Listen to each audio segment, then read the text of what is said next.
WhatsApp guys, welcome back to my channel. आज से हम स्टार्ट करेंगे अपने अकाउंट्स की न्यू जर्नी। हमारे अकाउंट्स का फर्स्ट मोस्ट इम्पॉर्टेंट चैप्टर है फंडामेंटल ऑफ पार्टनरशिप। इस चैप्टर से आपको 36 मार्क्स के क्वेश्चन आते हैं। ओके, अब आप देखो, आपने स्टैंडर्ड 11 में पढ़ा था सोल प्रोप्राइटरशिप। सोल प्रोप्राइटरशिप में क्या होता है, वो बिजनेस एक बंदा शुरू करता है और जो कैपिटल लगा रहे हैं वो उसके है, जो रिस्क है वो उसके है, जो डिसीजन है उसके है, उसको कोई रोकने टोकने वाला नहीं है, जो है सारे सब कुछ उस पे है। अब आप स्टैंडर्ड 12 में पढ़ोगे पार्टनरशिप। पार्टनरशिप में क्या होता है, फॉर एग्जाम्पल ये आपके 3 बंदे हैं, दैट इज आपके राधा, कृष्ण, बलराम। इन तीनों ने मिलकर आपका बिजनेस स्टार्ट किया है और तो इन तीनों को हम बोलेंगे पार्टनर्स। क्या बोलेंगे? पार्टनर्स। अब सोल प्रोप्राइटरशिप में एक बंदा होता है, बट अब ये एक बंदा नहीं है, अब ये 3 बंदे हैं, इसलिए हम इनको बोलेंगे फर्म।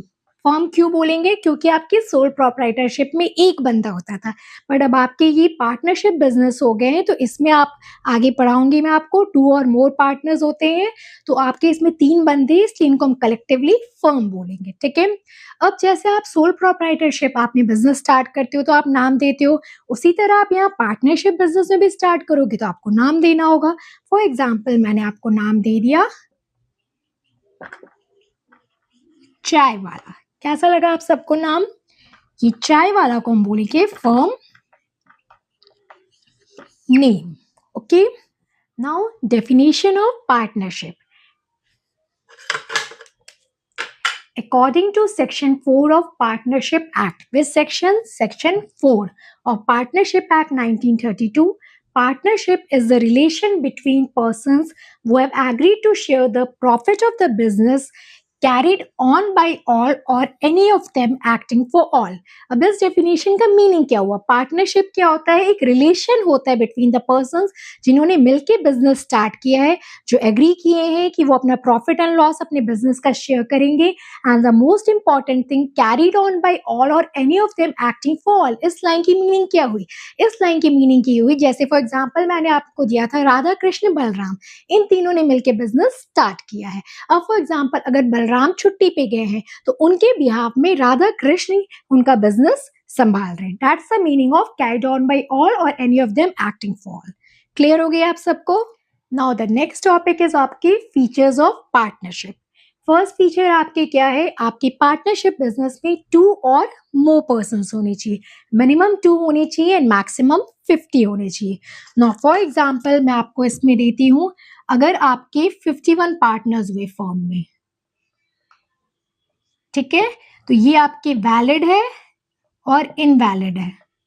टेल मी, कौन बताएगा मुझे आंसर, ये वैलिड है कि इनवैलिड है? क्लियर इसके आंसर, ये आपके इनवैलिड होंगे। ठीक है, इनवैलिड क्यों होंगे? क्योंकि आपके मैक्सिमम नंबर ऑफ पार्टनर्स 50 होने चाहिए, तो इसे हम बोलेंगे इट इज इलीगल एसोसिएशन। समझ में आई मेरी बात? क्या बोलेंगे इसे हम? Illegal association. Okay, now the next feature is agreement. Agreement आपके ओरल और रिटन कुछ भी हो सकते हैं। आप पार्टनर्स, आपने जो बिजनेस स्टार्ट किया, आप एग्रीमेंट आप ओरल कर लीजिए, रिटन आपके, both are valid.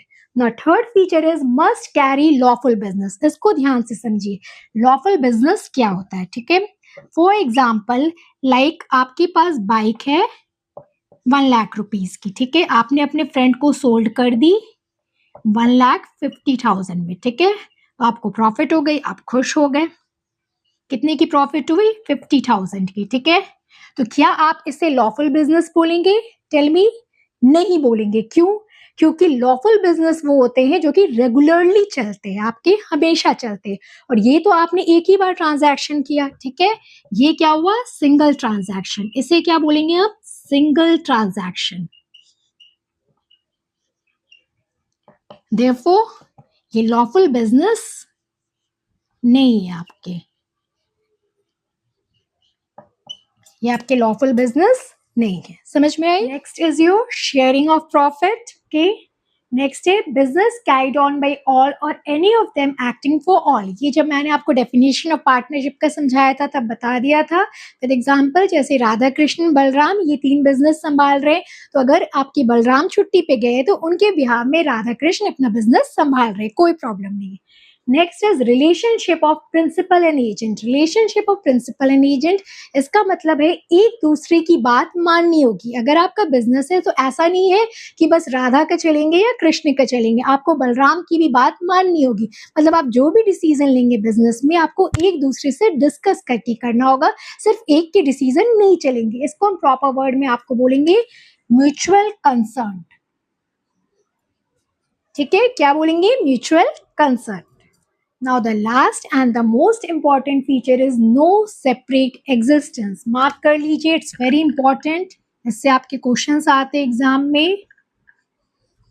Okay, no separate existence, इसका मतलब क्या हुआ? अगर हम अकॉर्डिंग टू लॉ देखेंगे तो पार्टनर्स और फर्म दोनों एक ही है। आपका बिजनेस है, आप उसके पार्टनर्स है, आप ओनर है, आप एक ही है।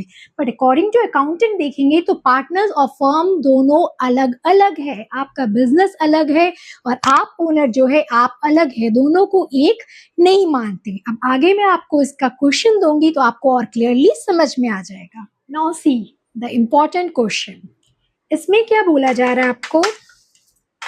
Partnership is separate accounting entity.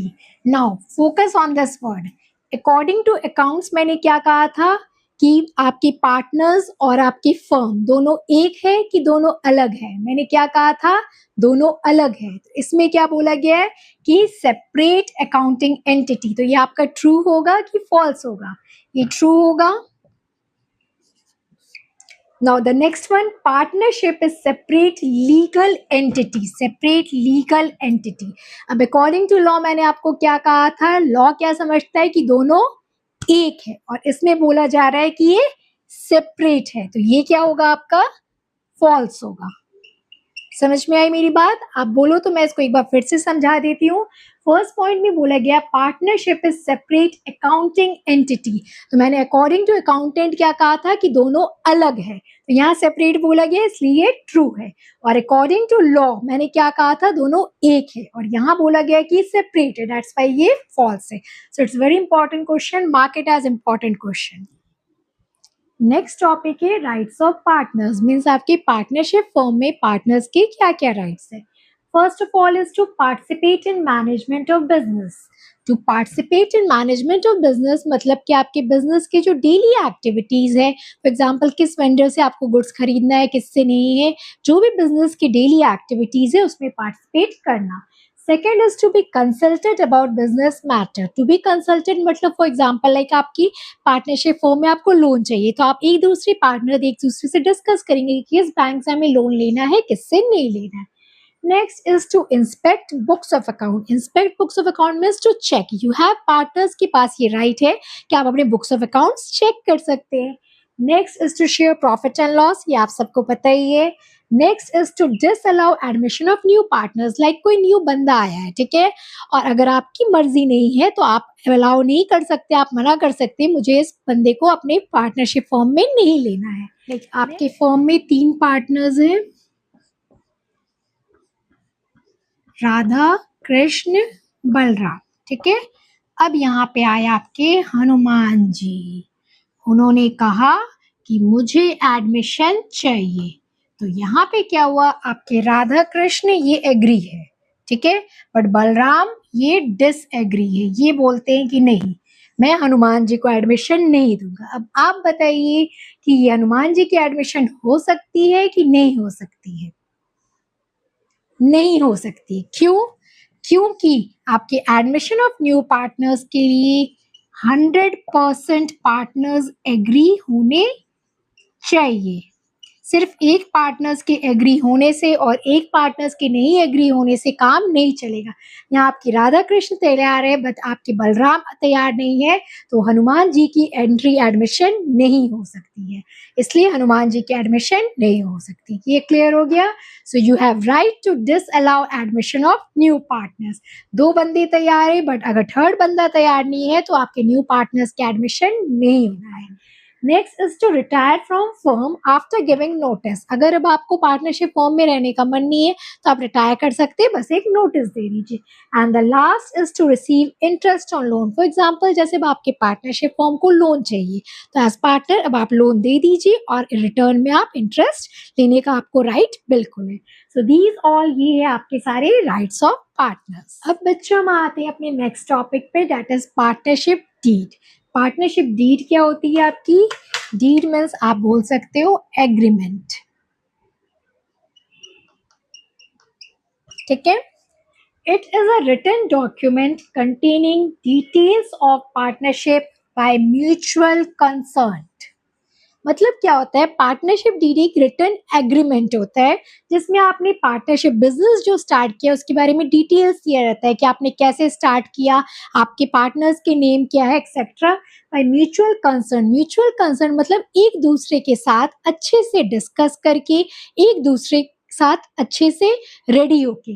For example जैसे कि राधा, कृष्ण, बलराम, ठीक है। राधा इन्होंने 5 लाख कैपिटल लगाया, कृष्ण 3 लाख लगाया और बलराम ने 2 लाख कैपिटल लगाया। ये इनका कैपिटल कंट्रीब्यूशन है, ठीक है। तो इसके बेसिस पे जितना इन्होंने कैपिटल लगाया उसके बेसिस पे इन्होंने अपना प्रॉफिट शेयरिंग रेशियो बना लिया 5:3:2। ये 5:3:2। तो ये इन्होंने म्यूचुअल कंसर्न एक दूसरे से डिस्कस करके बोल दिया कि हमारा प्रॉफिट शेयरिंग रेशियो 5:3:2 होगा। अब अगर फॉर एग्जाम्पल इनका प्रॉफिट अगर 1 लाख हुआ इनके पार्टनरशिप फर्म का, तो आपको राधा उनको मिलेगा 1 लाख, 5/5:3:10, ठीक है, 2 और ये 50। तो आपकी राधा उनको मिला 50,000 प्रॉफिट। तो 1 लाख टोटल प्रॉफिट था तो राधा को मिला 50,000 प्रॉफिट। उसी तरह आपका कृष्ण का निकल जाएगा, दैट इज आपके 1 लाख इंटू 3/10, ठीक है। तो पार्टनरशिप डीड और एग्रीमेंट यही होता है जो एक दूसरे से डिस्कस करके, एक दूसरे से एग्री होके जो हम रिटन डॉक्यूमेंट बनाते हैं उसको कहते हैं पार्टनरशिप डीड। क्लियर? हम लोग ने पार्टनरशिप डीड पढ़ लिया क्या होती है। अब आते हैं नेक्स्ट टॉपिक पे, elements of partnership deed. Partnership deed में होते क्या क्या है? First of all description of partners means आपके पार्टनर्स के नेम एड्रेस रहेंगे। नेक्स्ट डिस्क्रिप्शन ऑफ फर्म, आपके फर्म के नेम एड्रेस रहेंगे। फिर प्रिंसिपल प्लेस ऑफ बिजनेस, जैसे कि आपने बिजनेस कहाँ स्टार्ट किया, फॉर एग्जाम्पल आपने दिल्ली में स्टार्ट किया, okay. Then is your nature of business, आपके बिजनेस का नेचर क्या है। Then commencement of business, commencement of business मतलब किस डेट में, किस ईयर में आपने बिजनेस स्टार्ट किया है। नेक्स्ट इज योर पीएसआर, आपकी प्रॉफिट शेयरिंग रेशियो क्या है। Next is your capital contribution, capital contribution means आप पार्टनर्स ने अपने बिजनेस फर्म में कितना कैपिटल लगाया। लाइक एक ने 5 लाख लगाया, एक ने 3 लाख लगाया, 2 लाख। तो यहाँ पे आपको इस डीड में मेंशन होंगे कि हर एक पार्टनर्स ने कितने कितने कैपिटल लगाए हैं। Next is you interest on capital. For example जैसे कि आप अपने बैंक में पैसा डिपॉजिट करते हो तो आपको इंटरेस्ट मिलती है, आप खुश हो जाते हो। उसी तरह मैंने आपको पढ़ाया था, याद कीजिए, according to accounts, okay, according to accounts आपके पार्टनरशिप बिजनेस और आप ओनर पार्टनर्स दोनों अलग है। तो अब आपका कहना है कि मैंने बिजनेस में पैसा लगाया है, ठीक है, तो दैट इज कैपिटल लगाया, तो मुझे भी इंटरेस्ट मिलनी चाहिए, ठीक है। तो अब आपके इंटरेस्ट ऑन कैपिटल मिलेगी और ये क्या हो गया, एक फर्म के लिए एक्सपेंस हो गया, ठीक है, एक्सपेंस फॉर फर्म। उसी तरह जिस तरह आपने बिजनेस में पैसा लगाया तो आप इंटरेस्ट मांग रहे हो कि मैंने पैसा लगाया तो मुझे इंटरेस्ट मिलना चाहिए। जिस तरह मुझे बैंक में डिपॉजिट करने से इंटरेस्ट मिलता है उसी तरह मुझे इसमें मिलना चाहिए। तो आपको इंटरेस्ट ऑन कैपिटल मिल रहा है और ये एक्सपेंस हो गया, फर्म के लिए खर्चा हो गया।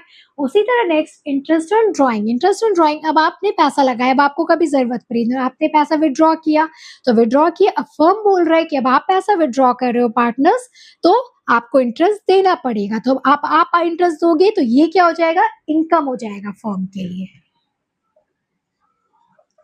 इनकम फॉर फर्म, ठीक है। ये दोनों अच्छे से समझ गए और डिटेल में इसकी कैलकुलेशन आगे हम पढ़ेंगे। नेक्स्ट इज आपके पार्टनर्स को बोनस मिलती है, सैलरी मिलती है, कमीशन मिलती है, okay. Now conditions in the absence of partnership deed, in case अब आप पार्टनर्स ने अगर पार्टनरशिप डीड नहीं बनाया तब आपको क्या करना पड़ेगा, आपको जाना पड़ेगा according to Indian partnership act 1932। 1932। अब उसमें क्या होगा, जब अब आप पार्टनरशिप डीड नहीं बनाए होंगे तब आपके प्रॉफिट शेयरिंग रेशियो इक्वल होंगे। ओके, फिर नो इंटरेस्ट ऑन कैपिटल। अब आपने पहले क्या देखा था, अगर आपने पार्टनरशिप डीड बनाया है तो आपने बिजनेस में अपने कैपिटल लगाया तो आपको इंटरेस्ट मिल रहा है, ये तो अच्छी बात है, इंटरेस्ट मिलना तो इनकम हो गई आपके लिए। बट अगर आपने डीड नहीं बनाया है तो कोई इंटरेस्ट नहीं मिलेगा कैपिटल में। नो इंटरेस्ट ऑन ड्रॉइंग, आप अगर ड्रॉ कर रहे हो तो आपको कोई इंटरेस्ट देना भी नहीं पड़ेगा। Next, no salary bonus commission to partners, मगर साथ में आपको कोई सैलरी भी नहीं, बोनस भी नहीं, कमीशन कुछ नहीं मिलेगा। And interest on loan will be provided as 6% per annum. In case अगर आपकी पार्टनरशिप बिजनेस में अगर आपको पैसा चाहिए तो एज आपने पार्टनर इंटरेस्ट दिया, सॉरी एज पार्टनर आपने लोन दिया है, ठीक है, तो आपको इंटरेस्ट मिलेगा उस पर एट 6% पर एनम। अब ओवरऑल ये देख के अब आप सबको क्या लगता है कि पार्टनरशिप डीड बनाना चाहिए कि नहीं बनाना चाहिए? बनाना चाहिए, क्योंकि अगर आप बनाओगे तो इट्स बेटर है, आपको सब कुछ मिलेगा, इंटरेस्ट ऑन कैपिटल मिलेगा, प्रॉफिट शेयरिंग रेशियो आप जिस रेशियो में डिसाइड करना चाहो वैसे मिलेगा, ठीक है, सैलरी बोनस कमीशन मिलेगा।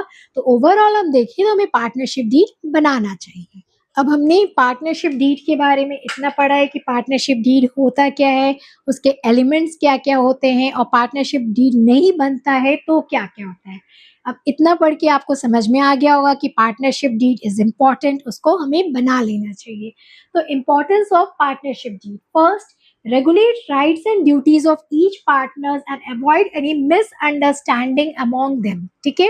फॉर एग्जाम्पल जैसे कि पार्टनर्स है, ठीक है, आप ये कह रहे हैं कि हमारा पार्टनर्स, 3 पार्टनर्स है, हमारा रेशियो है 5:2:1, ठीक है, मगर अब आप एक बंदा कह रहा है कि हमारा रेशियो डीड में लिखा है कि 5:3:2 है, तो ये आपकी मिसअंडरस्टैंडिंग आप पार्टनरशिप डीड में देख लोगे क्लियर कि आपका पीएसआर क्या है, ठीक है। सेकेंड है, any conflict or dispute among the partners may be settled with help of deed. For example इसमें भी है, जैसे कह रहे हैं कि उस बंदे को, उस पार्टनर्स को कोई सैलरी बोनस नहीं मिलेगा, तो ये आपके बीच में डिस्प्यूट हो गया है, तो ये अब आप दिखा दोगे कि पार्टनरशिप डीड में नहीं लिखा है कि तीनों बंदे को सैलरी बोनस मिलेगी, तो जो आपकी डिस्प्यूट है वो आपकी पार्टनरशिप डीड की हेल्प से सेटल हो जाएगी। And last, it is considered as evidence in the court. अब ये डीड के बाद भी अगर आप एक दूसरे के साथ मिलके अगर अपने डिस्प्यूट कॉन्फ्लिक्ट नहीं कर सकते हो तो आपको as evidence in the court present करोगे आप इसको, तो आपकी डिस्प्यूट सॉल्व हो जाएगी। एंड द लास्ट इस टॉपिक के लिए, जैसे कि आपको साइन कराना होता है, जैसे आप कॉलेज में जाते हो तो रजिस्ट्रार ऑफ कॉलेज से साइन कराते हो, उसी तरह आपके रजिस्ट्रार और फर्म होते हैं। तो पार्टनरशिप डीड आपके stamp of registrar of firm से बनती है according to Indian stamp act 1989। Okay, fundamental of partnership के फर्स्ट क्लास में इतना ही। आपको मेरी क्लास कैसी लगी? अगर अच्छी लगी तो लाइक एंड सब्सक्राइब कीजिएगा, और आपको जो भी डाउट हो प्लीज़ कमेंट बिलो, मैं आपके डाउट नेक्स्ट क्लास में क्लियर करूँगी। Okay, bye bye, keep shining, keep smiling.